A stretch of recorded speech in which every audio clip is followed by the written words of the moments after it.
I never imagined my life could split in two with a single sentence. It was late, the kind of late where the world outside feels frozen, and even the moon seems tired. I was sitting by my wife's hospital bed, holding her hand, my thumb tracing the curve of her wedding ring, a ring she'd worn for 19 years. Her breathing was shallow, each inhale a fragile thread keeping her tied to this world. Machines hummed softly, but I barely heard them.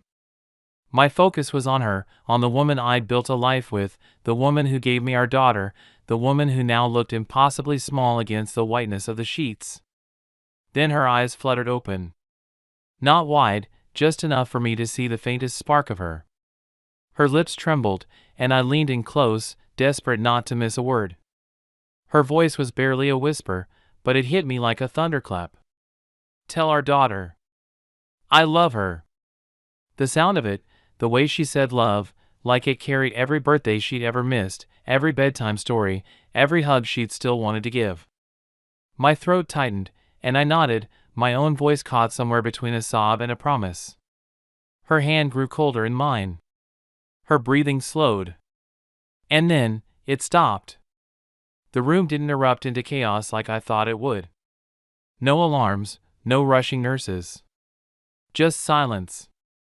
The kind of silence that presses against your chest until you can't breathe either. I buried my face into her blanket, clutching her like maybe if I held her tight enough, I could keep her here. I thought about our daughter, asleep at home, clutching her teddy bear, unaware that her world had just changed forever.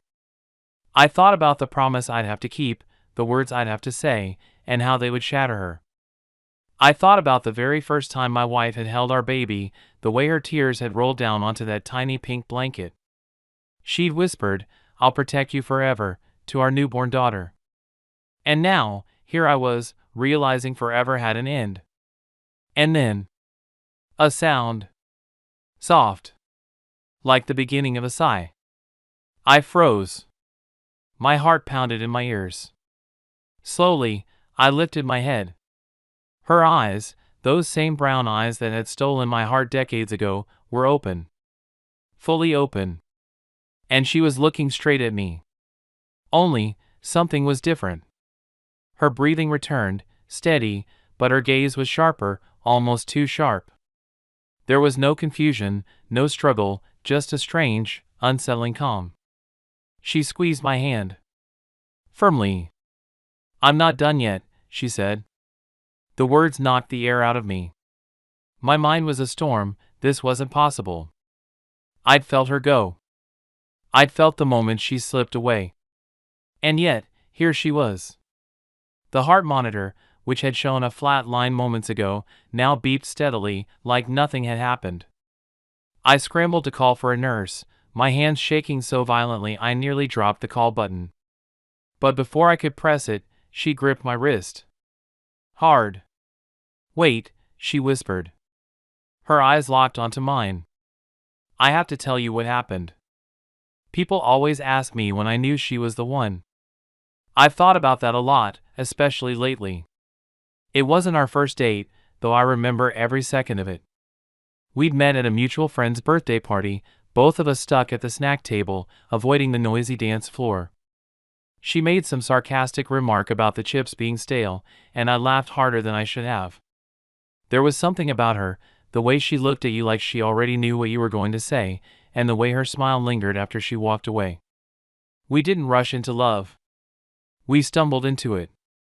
Coffee dates turned into late-night phone calls. Movie nights turned into weekends away. And one rainy evening, sitting in her tiny apartment with Chinese takeout cartons scattered across the table, she told me she loved me. No big production, no candlelight, just the truth, wrapped in the steam of lo mein. I said it back without thinking, because I'd been feeling it for months. We got married 2 years later. It wasn't a perfect wedding, the flowers were late, the cake almost toppled over, and my best man forgot the rings until halfway through the ceremony. But none of that mattered when I saw her walking toward me. My stomach dropped the same way it had the first time I met her. When our daughter, Lily, was born, I watched my wife transform. She had always been strong, but motherhood gave her a new kind of strength. I'll never forget the way she held Lily for the first time, carefully, reverently, like she was holding the whole future in her arms. She stayed up through the night, singing softly even when she was exhausted, her voice cracking but never stopping. Those early years were chaos, the good kind. Finger paint stains on the walls, bedtime stories read with dramatic voices, Sunday mornings filled with pancakes and too much syrup. My wife loved every messy, noisy minute of it. She was the kind of mother who showed up for everything, every school recital, every scraped knee, every whispered midnight fear. I remember one rainy afternoon when Lily was 5. The power went out, and instead of panicking, my wife lit candles and told shadow stories on the wall, turning her hands into dragons, castles, and princesses. Lily's laughter filled the room, and I remember thinking, this is what happiness looks like. But life has a cruel way of changing the rules without warning. It started small. Fatigue. Occasional dizziness.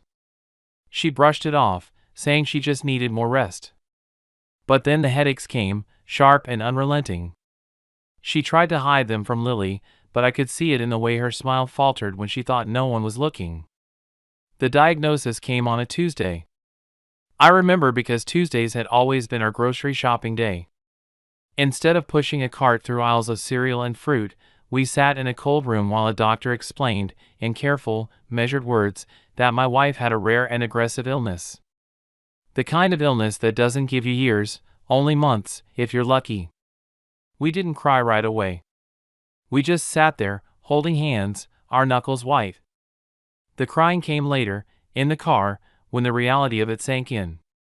She wasn't afraid for herself. She was afraid for Lily. She's too young, she said, over and over, as if repeating it might make it untrue. From that day on, everything changed. Treatments. Hospital visits. The good days became precious, the bad days unbearable. She never let Lily see her at her weakest.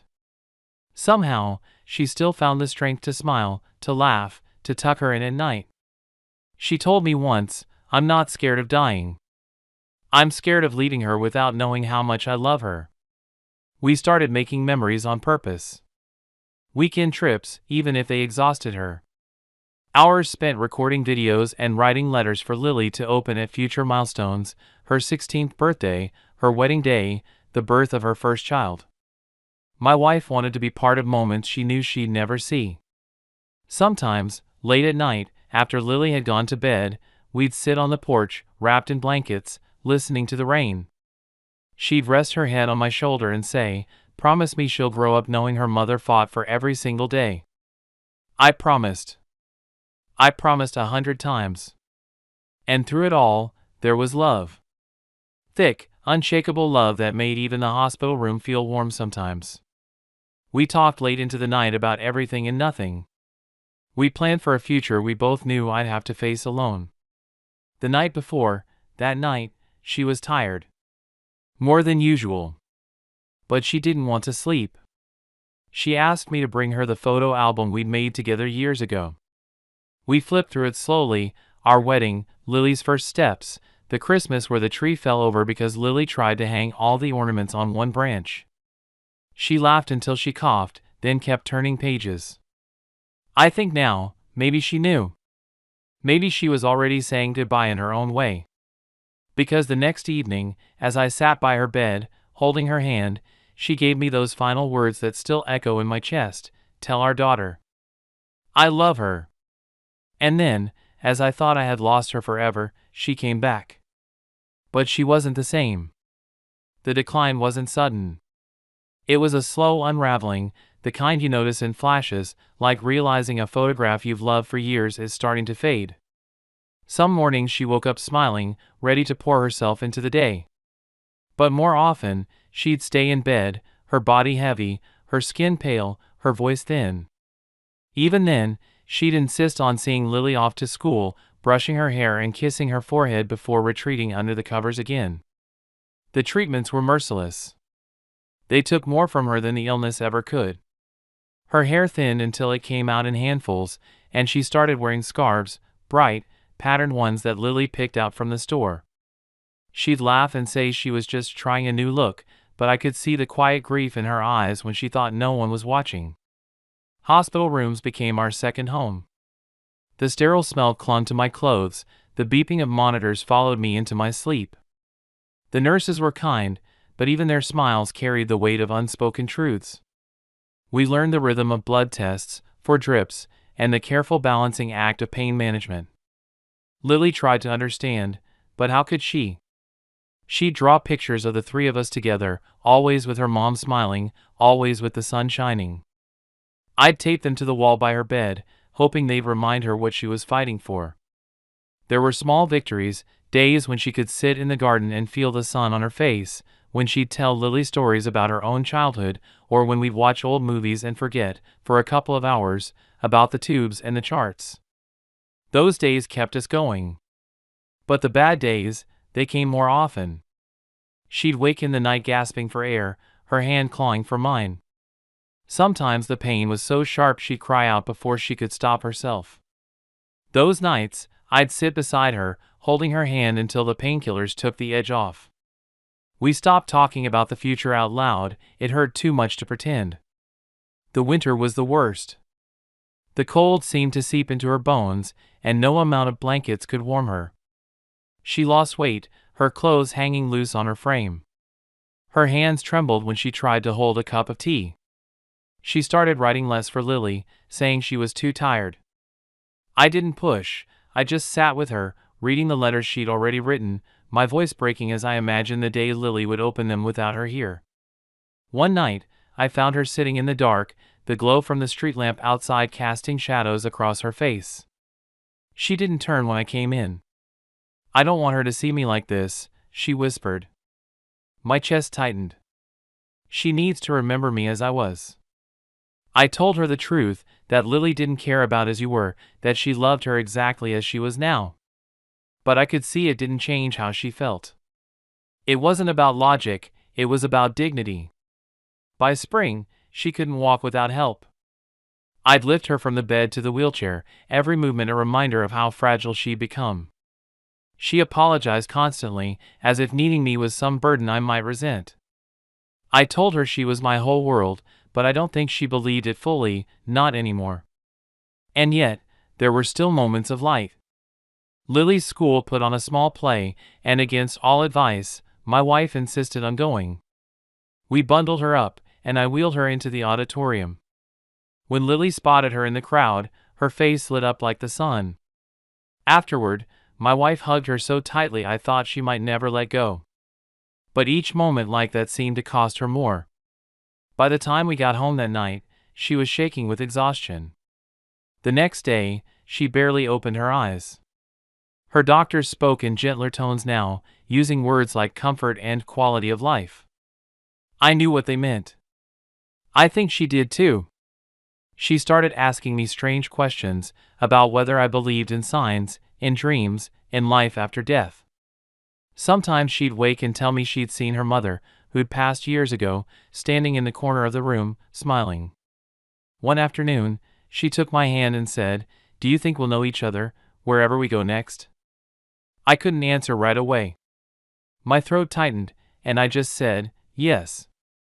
I'll find you." The night before her final words, she was restless. She kept squeezing my hand, then letting go, as if she was trying to memorize the feel of it. Around midnight, she pulled me close and whispered, "If I go, you have to tell her every day. Every single day." I promised. I didn't know those would be the last words she'd say to me before the ones that would change everything. Night felt like a curtain pulled too quickly. The corridors quieted, the fluorescent lights dimmed to a tired buzz, and the world outside our window turned into a smear of distant headlights. I tucked the blanket under her arms the way she liked and warmed her hands between mine, rubbing small circles into her skin to coax back a little color. She watched me with a half-smile that said thank you without the ache of words. The nurse came in softly, checked the monitors, and asked if we needed anything. "Just time," my wife whispered. The nurse nodded as if time were something she could pour into and turned the light down another notch. I pulled the chair close until my knees pressed the bed frame. We didn't talk much. We'd already said all the practical things, payments, passwords, where the letters were hidden for Lily. All that was left were the impractical things, the memory of rain on our wedding day, the ridiculous cat we adopted for one summer, the way Lily would drag a blanket behind her like a cape and declare herself Super Lily before leaping from the couch into my wife's arms. We traded those memories like postcards from a brighter country. You remember the porch? She asked, eyelids heavy. The first summer after Lily was born. When the fireflies looked like the stars had fallen into the yard. I remember, I said. You fell asleep on my shoulder and swore the crickets were playing the same song every night. They were, she said, and her smile fluttered, then rested. I can hear them now. Her hands were getting colder. I asked if she wanted more blankets. She shook her head. Just you, she said, and I laced our fingers. The ring was loose on her. It had always fit perfectly, now it felt like a memory slipping. From down the hall came the hush of rolling carts, the faint clink of glass, the whisper of shoes on linoleum. In our room, the heart monitor kept time like an honest metronome, steady, patient, unconcerned with human panic. I tried to breathe with it. Tell me a story, she murmured. Not the real kind. The kind where everything ends up okay. I swallowed. Once upon a time, there was a girl who collected fireflies in a mason jar. She promised them she'd let them out if they lit the way home for her family. I felt ridiculous as soon as I started, but she closed her eyes and let the words wash over her. Does she keep her promise? She asked. Every single night, I said. Especially the nights when the path is darkest. She nodded, satisfied. Her breathing shallowed. A tremor crossed her mouth, not pain, something like bracing. She blinked slowly and turned her face toward the window. The city lights limned her profile in pale amber. For a second she looked 20 again, the girl at the snack table with stale chips and a grin that stole my better judgment. She'll be okay, she whispered. I knew she meant Lily. But tell her I saw the fireflies. The room shrank to the size of her hand in mine. I couldn't find my voice. I kissed her knuckles. I'll tell her, I said, and the words scraped like gravel. Midnight slid into something later. Minutes stopped behaving like minutes. A nurse slipped in, checked the floor, adjusted the pillow, slipped out. My wife's breaths came thinner, paws stretched, as if each one had to decide whether it wanted to arrive. Hey, I said, leaning close. I'm here. I know. Her eyes opened, glossy but clear. Don't look so scared. I'm not alone. She glanced past me toward the dim corner where the room's shadows pooled. I followed her gaze and saw only a plastic chair and a folded blanket. She laughed, barely a vibration. You never could see what I see. What do you see? I asked.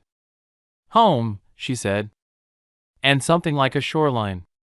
The monitor kept its indifferent beat. I wanted to call the nurse again and ask for more time, as if it came in syringes. Instead, I told her about the first time Lily rode a bike without training wheels, how she had screamed with triumph until the neighbor's dog started barking, how she'd begged to do it again and again until it was too dark to see. My wife listened like someone sipping water in a desert. Promise me, she said. The words were fragile, but their shape was iron. Every day. Every day, I said. I'll tell her. She exhaled and softened, like she'd set something heavy down. Good. The clock over the door stuttered and then resumed, a cheap battery, an old second hand. I watched it out of superstition, as if attention could keep it moving. The night deepened. My back ached. I adjusted the chair but never let go of her hand. Somewhere on another floor, a baby cried, answered by quiet shushing. Life braided into loss without asking permission. Then the air changed. It's impossible to explain if you haven't felt it, the slight rearrangement of a room when someone you love is halfway to somewhere else. The sounds stay the same. The light doesn't change. But the space between things grows more fragile. She inhaled, held it, and a quiet passed through her like a small tide. She looked at me. Her pupils widened. And with a voice that was mostly breath, she said, "Tell our daughter. I love her." The first syllable broke something in me. The last syllable hammered it closed. I nodded, but my head felt too heavy to move. "I will," I said. "I'm right here." Her chest rose again, once, like a timid wave. Then stillness. The monitor did not alarm. It simply wrote a soft straight line, as if boredom had overcome it. Silence, complete and total, gathered in the corners and advanced.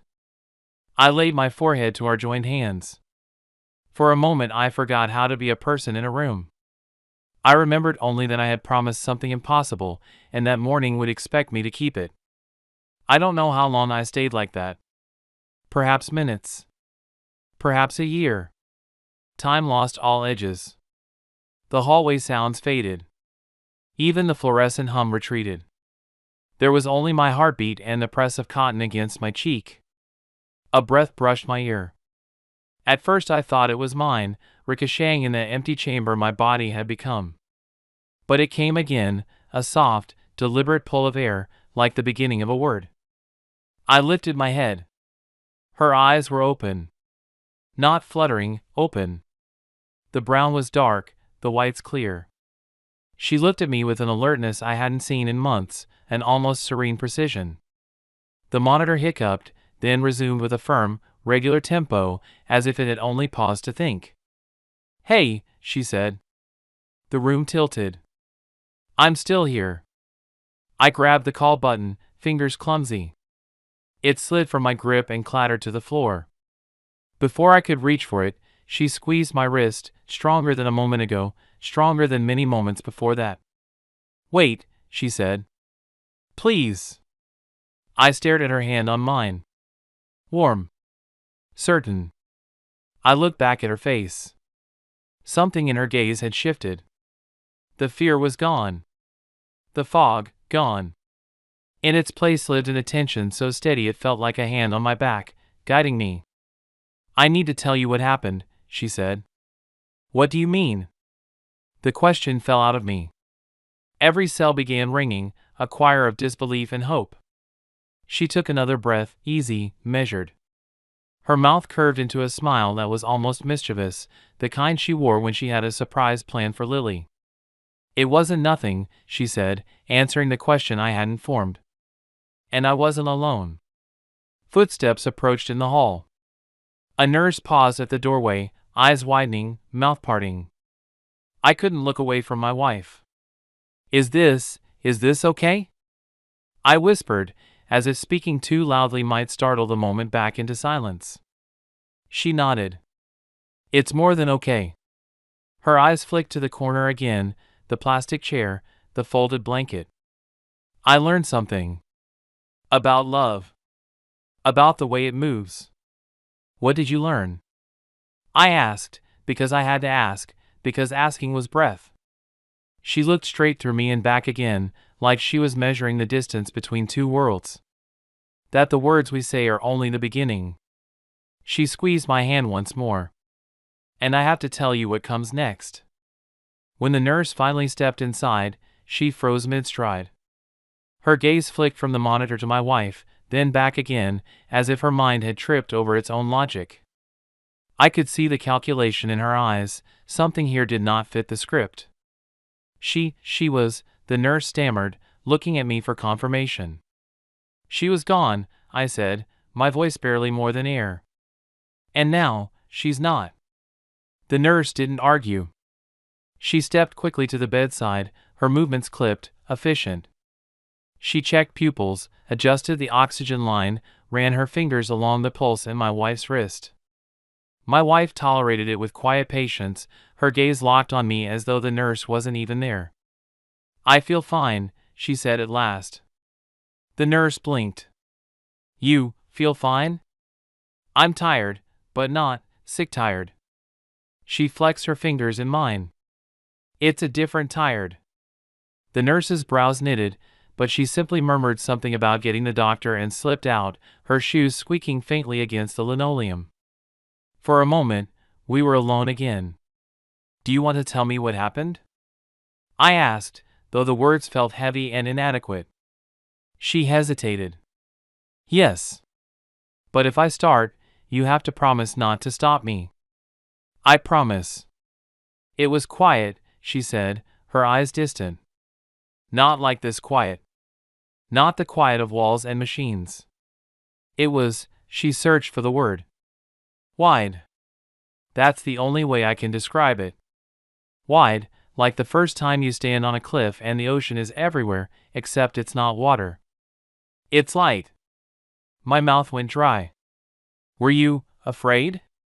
She shook her head slowly. "No. I was lighter than I've ever been. I thought about Lily. And then I heard someone say it wasn't time. That I had to tell you something before I could go any farther." Before I could respond, the door opened again. This time it was the doctor, his hair mussed as if he'd been dragged from sleep. He stopped cold when he saw her, his eyes narrowing in disbelief. The nurse hovered behind him, glancing between us like she'd stumbled into the middle of a story she couldn't quite follow. He began asking questions, orientation checks, memory prompts, the kind they give to someone after a head injury. She answered them all with perfect clarity. Then came reflex tests, heart checks, lung checks. Everything was normal. Better than normal. "This doesn't make sense," he muttered, more to himself than to us. "An hour ago, you had no detectable pulse." I winced at the bluntness, but my wife only tilted her head. "Maybe you just weren't looking in the right place." He ordered a full panel of tests, blood work, imaging, neurological scans. While they prepared her for transport, I kept my grip on her hand, unwilling to let go for even a moment. She never once broke eye contact. They wheeled her away, and the sudden emptiness in the room felt almost physical, pressing against my ribs. I stared at the flattened blanket where she had been, half convinced I'd dreamed the entire thing. When they brought her back, she was smiling. "They didn't find anything," she said before I could ask. "Not even the things they expected to find." The doctor nodded reluctantly. "We'll keep her overnight for observation, but there's nothing wrong with her. At least, nothing we can measure." Nurses began drifting past our door more often, pretending to check supply carts or glance at charts. Some lingered in the hallway, stealing quick looks inside when they thought I wasn't watching. You could feel it, the invisible ripple of something they'd never put in a medical report but would remember for years. When we were finally alone again, she leaned in closer. "I think it was Lily who brought me back," she said. I frowned. "What do you mean?" "I could see her," she said softly. "Not like I see you now, but as if I were looking through water. She was asleep, and she was calling for me in her dream. I could feel it, like she had her little hands wrapped around me, pulling." The words lodged in my throat. "You think she reached you?" She didn't even hesitate. "I don't think." "I know." A dozen questions crowded my mind, but only one made it out. "What were you supposed to tell me?" She took a slow, deliberate breath, and her eyes softened in that way they always did when she was about to say something that mattered. "That love isn't just something we feel while we're alive. It moves. It travels. It can find you anywhere. And when we leave, we don't lose it. We just carry it differently." Her words hung between us, still and electric, like the moment just before rain breaks. I didn't know if I believed them, not entirely. But I knew this, she was here, her hand was warm in mine, and for now, that was enough. We sat in the muted light, saying nothing, listening to the faint hum of the machines and the far-off clink of a cart down the hallway. Outside, the first gray strands of dawn began to pull across the sky. She didn't speak right away. Instead, she studied my face like she was memorizing it all over again, every line, every crease, every unshaven shadow. The room felt impossibly still, as if the walls themselves were holding their breath. "What I'm going to tell you," she began slowly, is going to sound impossible. But it's the truth. And you have to hear all of it. I nodded, though my heart was hammering hard enough to blur the edges of my vision. When I left, she said, and I noticed she didn't use the word died, it was like falling and floating at the same time. I could feel you holding my hand, but it was far away, like hearing your voice through a closed door. And then, she closed her eyes for a moment. Then there was light. Not bright like the sun, but soft, warm, as if it came from everywhere and nowhere at once. Her fingers tightened around mine. There were shapes in the light. Not people exactly, but presences. Familiar, somehow. I didn't see faces, but I knew them. And one of them, I'm sure, was my mother. I didn't hear her speak, but I felt her words, "It's not time." It was like a thought that wasn't mine settling into me. I swallowed hard. So they sent you back? She shook her head. Not exactly. They let me choose. I could have gone farther. And I wanted to, it felt like every ache, every worry was gone. But then I felt something else. A tug. Gentle, but steady. And I realized it was Lily. Somehow, she was reaching for me. Her eyes glistened as she continued. I could see her in her bed, clutching that old teddy bear, the one with the loose ear. She was crying in her sleep, whispering for me. And I knew if I went farther, she wouldn't feel me anymore. That thought, it stopped me. She looked directly at me now, her voice low but firm. I came back because she needed me. And because there was something I had to tell you, something for both of you. My pulse thudded in my ears. The thing you said earlier. About love. She nodded. It's real. More real than anything here.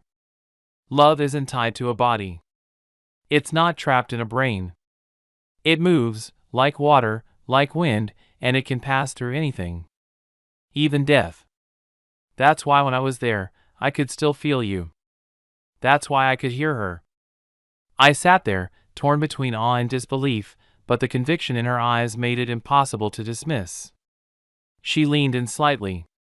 And here's the part you might not believe, I saw pieces of the future. Not clear, not like a movie, but flashes. I saw her older, standing in a room filled with sunlight, and she was happy. Safe. Loved. I saw you there, too. You were older. Tired, but smiling. And you weren't alone. Her words hit me in a way I wasn't ready for. Not alone? She smiled faintly. It's okay. It's good. Life keeps going, even when we think it can't. And when it does, love doesn't fade, it grows. It makes room. I felt tears sting my eyes. Why tell me this now? Because one day, she said softly, I might have to go the rest of the way.